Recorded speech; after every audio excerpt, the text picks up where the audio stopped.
Hey, what's cracking YouTube? Welcome back to Serranosgarage. We are back in the shop. Today we will be working on the Black Pearl, and it's about time.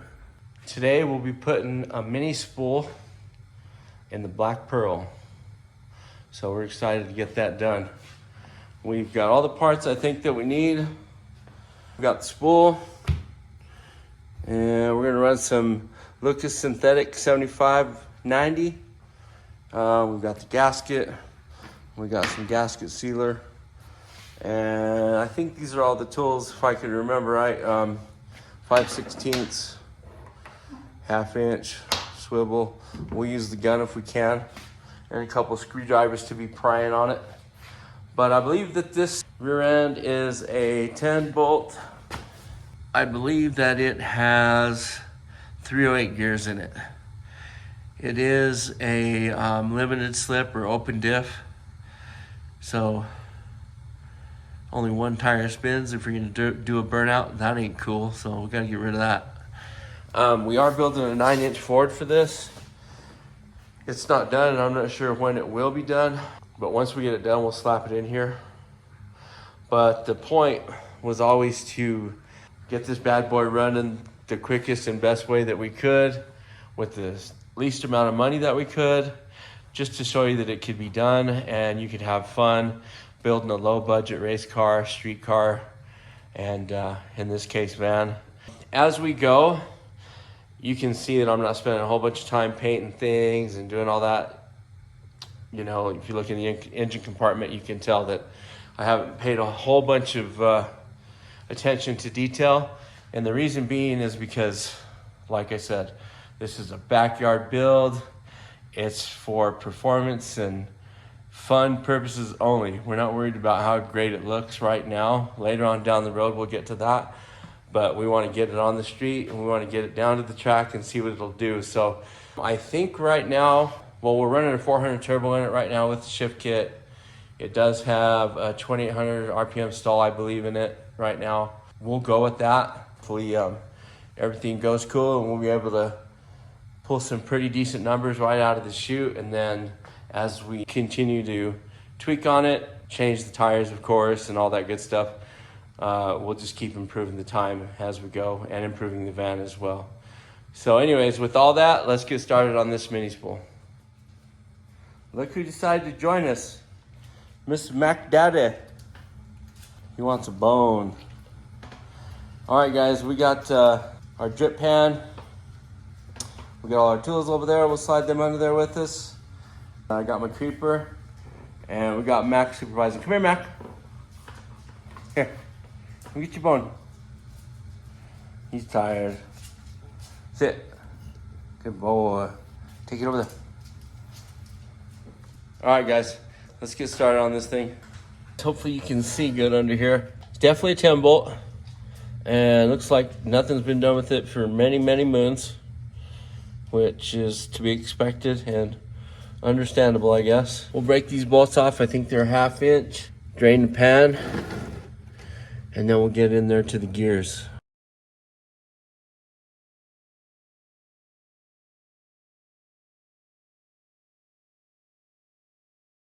Alrighty then, we got all the bolts out, so let's see if we can pop off the cover and drain out all the fluid without making a gigantic mess.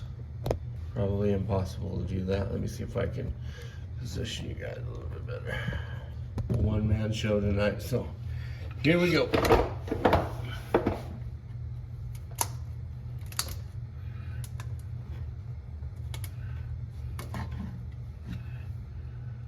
Normally, woo, stuff is rank. As always, just want to pop this. There we go. Normally, pop the diff cover and put on a chrome one or paint up your old one, but not this dude.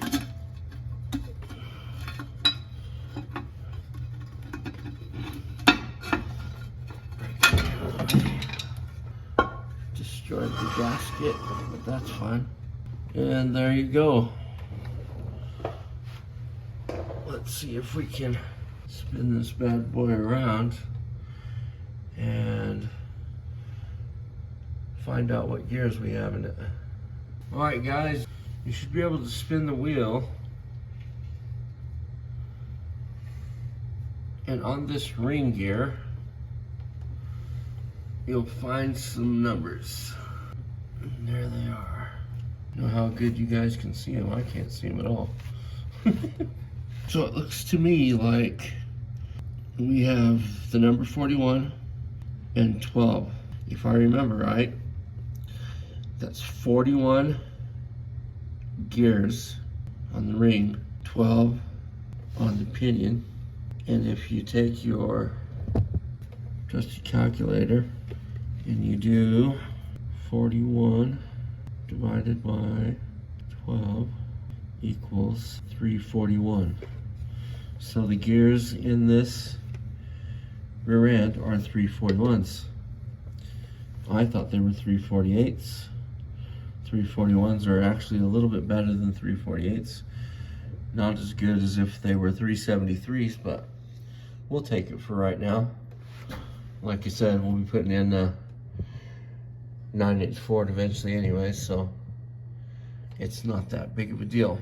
The way that this open diff works is if you spin this wheel, you can see the gears in there turning.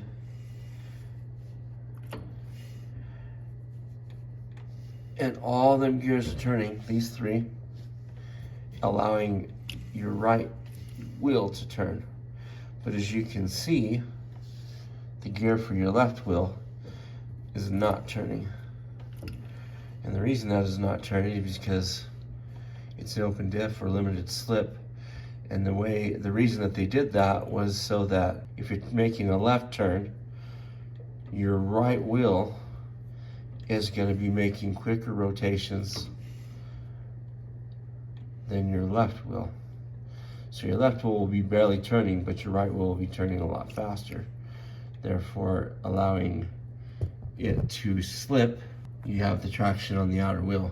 When we take out these spider gears right here and we put in our mini spool, it'll lock both axles and they'll both turn at the same time like a posi traction. You could weld these gears together, which I've seen and done, but in my personal opinion, it's way better to use a mini spool, and even better than that, just to build a 9-inch Ford posi track, which we'll do later down the road. But for right now, this will work great. So we need to spin this up. This right here is the pin that holds everything together. If you turn it up, you can see that pin right here. This is the retaining screw or bolt that holds the pin in. So you have to remove this, and if I remember right, that's 5/8. And then turn the axle down and the pin will slide out. So let me get me a wrench and we'll do that. All right, guys, I think I said 5/8, I meant 5/16. So let's see if I was right. Hold the tire. Oh, boy, it's on there. It is on there.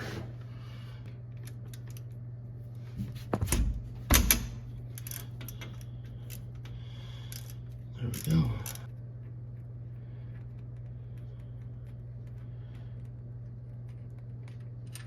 Pull that bad boy out. Turn this ever so slowly, and the pin ought to slide right out. There you go. And there's your pin. It screws in right there. And what you can do is you can take some fingernail polish or something and mark a line right there as it's in there before you pull the retainer screw out, and then you'll know exactly where to put it and you don't have to fight it putting it back in. It's not really that big of a deal, but just some knowledge you can't get in college right there. So we got that out. Now we should be able to roll. There we go. If you roll it this way, And your bottom spider gear will turn out. That was by rolling it up. And if you roll it down, the top spider will come out. And then we want to push the axle in as much as we can. And your seat clip will fall out. And your seat clip is basically what holds it all together. If it blows up, it keeps your axle from working its way out. Then you want to shove your axle back out a little bit. Then you get your screwdriver, pry it off. You want to do this side first. There we go. Pull it out. We need to shove the other axle in. There we go. Get in there and pry that bad boy out. There we go. And there you go. It's out. Now, with any luck, the mini spool splines are right, and we can just slide that back in. Alrighty then, so you always want to put in the ring side first. I mean, it's hard to slip this side in, the pin side in, if you put the other one in first because of the ring gear. So that one's in, and you want to kind of try to line up your notches. Alright guys, so here is the little step that I forgot to take. So here's your little C-clips that hold your axle in, and I was trying to put them in, but I forgot on these mini spools, the gap to get them in there isn't wide enough. So what you have to do is you have to shave off a little bit of your C-clip in order to get it in there so that it'll fit. Here's the pin that we pulled out that holds the whole program together. There's the hole that the keeper screw goes in. And here's the block that's gonna replace the spider gears. So what you can do, there's a little notch right here on both sides. That's where the C-clip goes.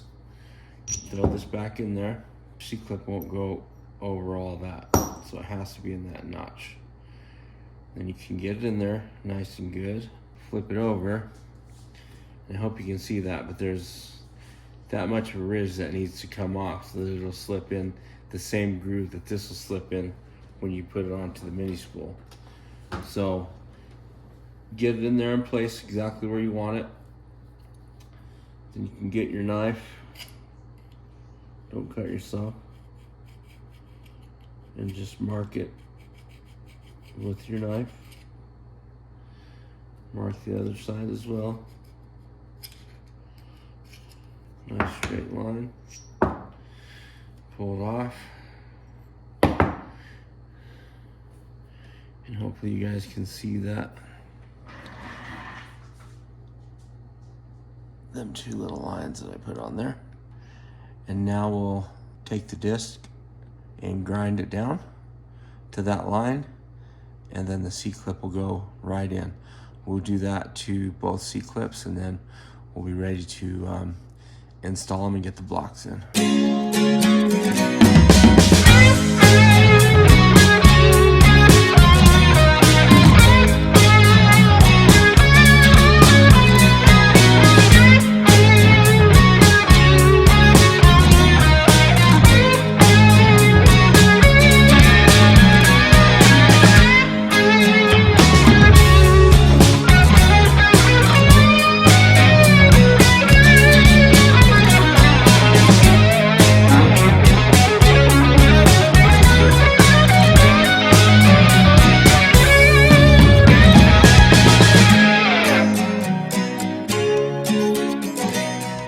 Guys, just like that. Shave the sides a little bit. We'll do the same to this one, but you can see the difference.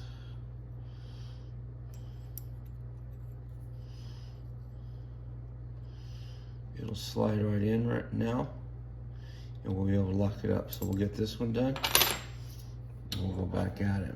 Put this on here, put that through there, Perfect. All right, guys, I'll get this other one ground up and ready to go, and then we'll slip them in. All righty then, here we go. They're both done. Matching set.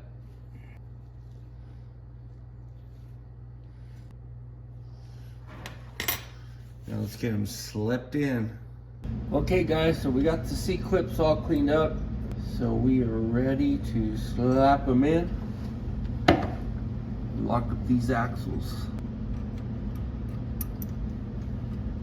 Slide it in just like that. Get it in there good. Then push back axle back out and lock it in. I'll bring in this side.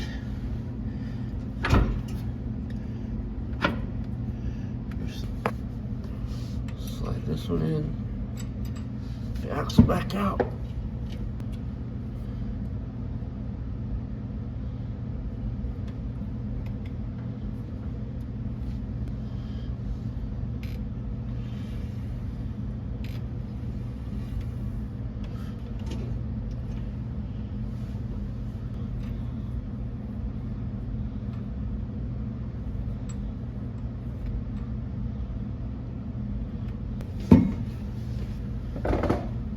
Locked in. Over here.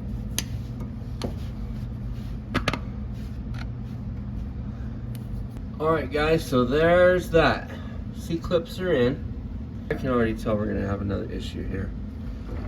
If you can see right here, these axles must have been replaced at some point, and now when they're pushed all the way in, you still have this much axle sticking out. Now it's not that big of a deal as far as rotation, because everything's going to be locked in. All this will be locked in, so everything will rotate at once. So the axles won't be spinning without these. They'll all spin together, so it'll be one locked unit. But these blocks go here, and they're supposed to go back to back. They're supposed to slide in like this. The rounded end goes on the outside of each axle, and they're supposed to meet in the middle like that. But obviously, with the axle sticking out that much, 1/4 inch, they're not going to go in all the way, and they're definitely not going to meet in the middle. So when that's in there, you can see how much that's sticking out, how much of a lip that has. So when you rotate it to put the pin in it, it's not going to rotate. As soon as it hits the housing, it rotates the housing instead of just going past it, to where you can stick the pin through this hole, through the other block, and then out this hole, where then you can put your keeper screw to hold it all together. So, long story short, we're gonna have to do some more fabrication on this. So what we're gonna have to do probably is just mark this, measure it, and then we'll have to grind that off the bottom side of it, not the rounded side, the flat side. And we'll have to grind off probably like 1/4 inch off of that in order to get them to slide in, so that we can lock them in with the rod. We go through this hole, through that hole, through the other block, and then out the top, and then we can screw it in. So here we go again. I think that's probably a semi-common issue. I mean, you never know what people do to these rear ends if they rebuild them. This rear end's been around since '79, so who knows what all went into, or what all they've done to it. But obviously that's not factory. If it is, it's not something I've been up against before. But anywho's, it doesn't matter, because we know what we need to do, and we're gonna get her done. So let's get out from under the van and go to the vise and start grinding these bad boys down and see if we can make this work. Mark it with a screwdriver.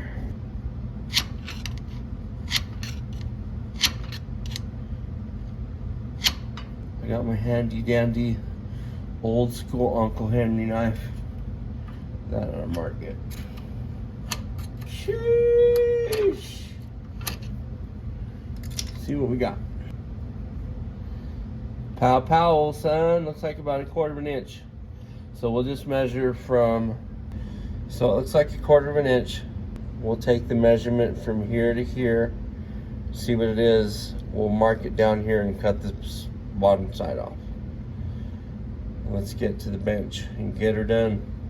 All right, guys. We're here at the bench. If you take a look at that mark, it's exactly 1/4 inch. Wow. So we'll mark 1/4 inch on the flat side.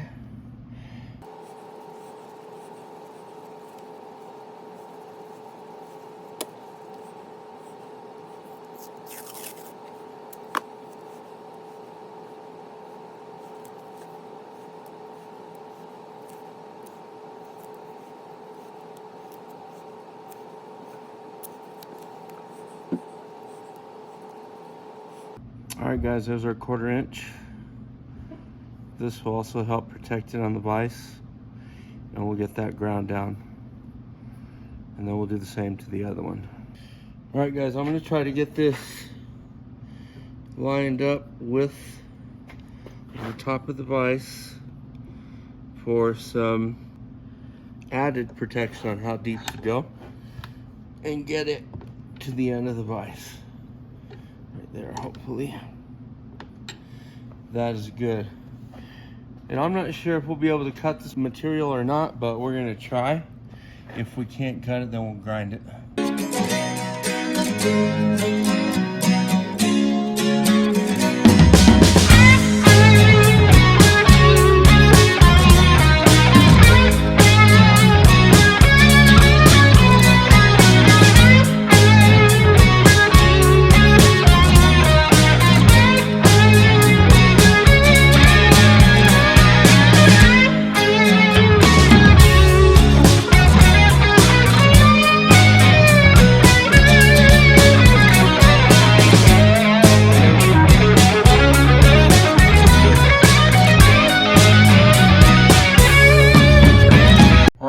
So we got these babies ground down. They're pretty dang close to the same size. Let's put them in and see if they work. All right, guys, hopefully you can see that okay. There, you see that on this outer edge, it's now smooth and level, which means when we rotate this, it should go past the housing, which it does. Allow us to roll around just far enough to get the other one in. All right, guys, that should work right there. Now we'll stick the pin in a little bit, if we can, and rotate the assembly just enough. Let me wipe this pin off with microfiber cloth, get it all cleaned up. And now remember, we've got to have that hole. And that's what I talked about earlier, is that if you mark that hole with some fingernail polish, you can get it right on, and the screw will go right in. There we go. With a little luck, we got it right on. So I'll get this screwed in and tightened up. Once you put that on there, now there is no move, so you can hold one wheel and just crank on this a little bit. Get it tightened up, and there you go. Now when we rotate, the whole assembly turns as one. That means both tires are turning in the same direction both ways, which will now make it so that we will have basically a positive traction And we'll see how long that works before we blow it up. It ain't perfect, but it's in there. And hopefully it lasts long enough that we get the 9-inch Ford in it. If not, we'll figure it out when we get there. Alright guys, all I need to do now is clean this up, which is kind of boring, so I won't record that. And then, of course, slap the cover back on, and then fill it with lube. And we're good to go. So there you go, guys. This is kind of a long video, but we ran into some difficulty, and of course we did what we had to do to make it work, and we're there. Thanks for watching, guys. Appreciate ya. We'll see you next time. All right, guys. That was a tough one. As you all know, not everything goes the way that it's supposed to or is planned.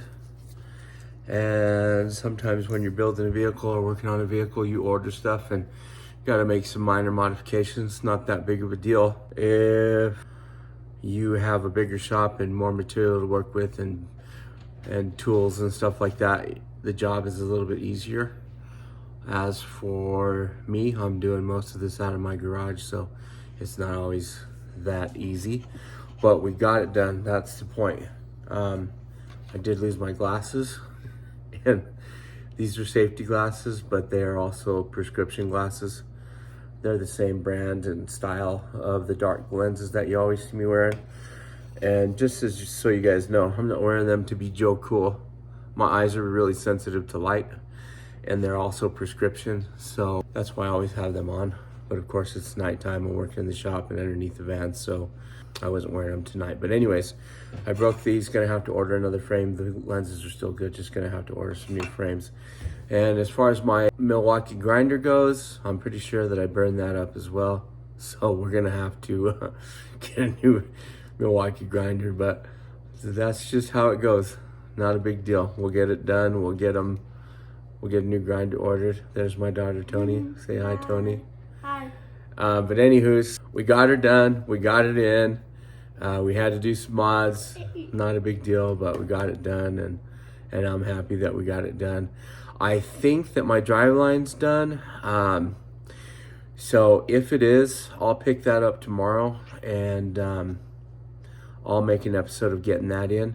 But the one thing that we do have to do along with that drive line is we need to get the transmission mount fabricated and put in. So that and the drive line will probably be the next video that we do. So I'll check on that in the morning, see if that drive line's done. If it is, I'll go swing by, pick it up, come back, and we'll see what we can figure out for that transmission mount.